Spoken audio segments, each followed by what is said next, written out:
अकुम्बा नामक एक गांव में शांति देवी अपने पति, बेटी नीलम और अपने बेटे राघव के साथ रहा करती थी। वैसे तो शांति देवी पूरे गांव में सबसे अमीर थी और उतनी ही घमंडी भी। अपनी घमंडी और झूठी शान के लिए शांति देवी अपने बेटे राघव की शादी एक शहरी लड़की से करती है, जो बिल्कुल उसी की तरह घमंडी और खर्चीली होती है। कोमल असल में घमंडी थी, लेकिन घर वालों के सामने वो अपने आप को बहुत ही अच्छी, सर्वगुण संपन्न लड़की दिखाने का नाटक करती थी। नीलम, आज लेक्चर अच्छा हुआ ना? चल बर्गर खाने चलते हैं। नहीं यार, आज तो नहीं आ पाऊंगी। वो भाभी ने घर पे मेरा पसंदीदा खाना बनाया है, अगर बाहर खा लूंगी तो भाभी नाराज हो जाएंगी। अच्छा चल, मस्त है आ यार तेरा। काश मेरे भाई को भी तेरी भाभी जैसी सर्वगुण संपन्न बीवी मिल जाए तो मेरे भी मजे ही मजे।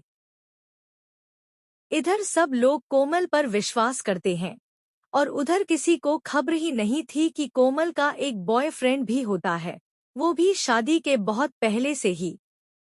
वो रोज उससे फोन पर बात करती और कभी कभी सबसे छुपाकर उससे मिलने भी जाया करती है। कोमल, और कितने दिन मुझे तुमसे दूर रहना पड़ेगा? जैसे ही इन लोगों का पैसा सोना मिल जाएगा, फिर हम लोग यहाँ से दूर कहीं जाकर हमारी नई दुनिया बसाएंगे।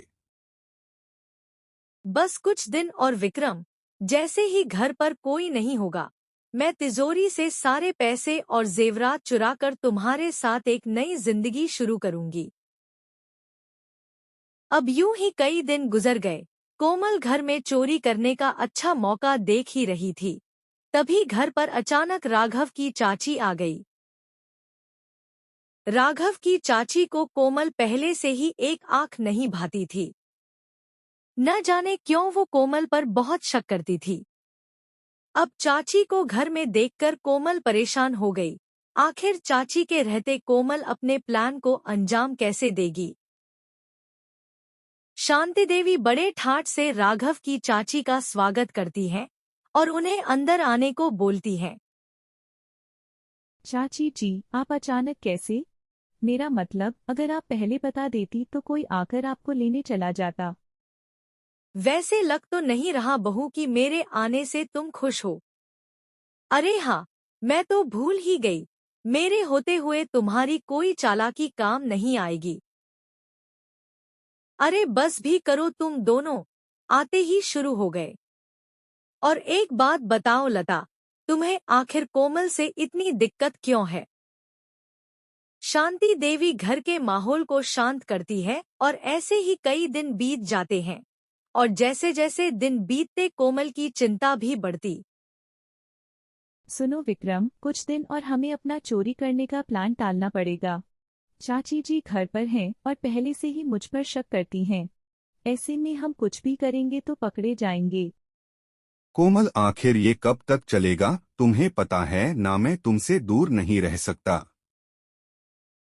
बस कुछ दिन और राघव, जैसे ही सब लोग कहीं बाहर जाएंगे वैसे ही हम अपने प्लान को अंजाम देंगे। और तुम्हें क्या लगता है, मैं खुश हूँ क्या तुमसे दूर रहकर? राघव की चाची चुपके से कोमल की सारी बातें सुन लेती हैं। कैसे वो और उसका प्रेमी घर में चोरी का प्लान बना रहे हैं। तुम कोई भी चाल चलो, लेकिन मैं तुम्हें अपने प्लान में कभी भी कामयाब नहीं होने दूंगी, काजल। अब देखना कैसे मैं तुम्हारी सच्चाई घर में सबके सामने लाती हूँ। दीदी यहाँ आओ, आपको कुछ बताना है। मैंने कोमल को फोन पर बात करते हुए देखा। वो अपने प्रेमी के साथ हमारे घर को लूटने की प्लानिंग कर रही है। अरे तुम पागल हो क्या? ये मेरी बहू कितनी सुशील और संस्कारी है, तुम उसके बारे में ऐसा सोच भी कैसे सकती हो? दीदी, मैं सच कह रही हूँ, मैंने अपने कानों से सुना है। आप प्लीज मेरा विश्वास कीजिए। वो कॉल पर बोल रही थी कि जैसे ही घर के सारे लोग बाहर कहीं जाएंगे, वो लोग चोरी कर देंगे। ठीक है, अगर तुम इतना ही कह रही हो तो कल हम घर से जाने का नाटक करके चोरी छुपे कोमल पर नजर रखेंगे। अगले दिन सुबह होते ही चाची और शांति देवी मंदिर का बहाना बनाकर घर से चले जाते हैं। वहीं दूसरी ओर हाथ आए मौके को देखकर कोमल अपने प्रेमी को बुलाकर घर में चोरी करके भाग रहे होते हैं। तभी चाची और शांति देवी पुलिस को बुलाती हैं। आप लोगों को चोरी करने के आरोप में गिरफ्तार करता हूँ। कोमल और उसके प्रेमी को उनके कर्मों की सजा मिलती है और यहाँ शांति देवी के परिवार में फिर से खुशियाँ लौट आती हैं। दोस्तों, इसलिए कहते हैं, अच्छे कर्मों का फल अच्छा ही होता है और बुरे कर्मों का फल बुरा। इसलिए हमें हमेशा अच्छे कर्म करने चाहिए।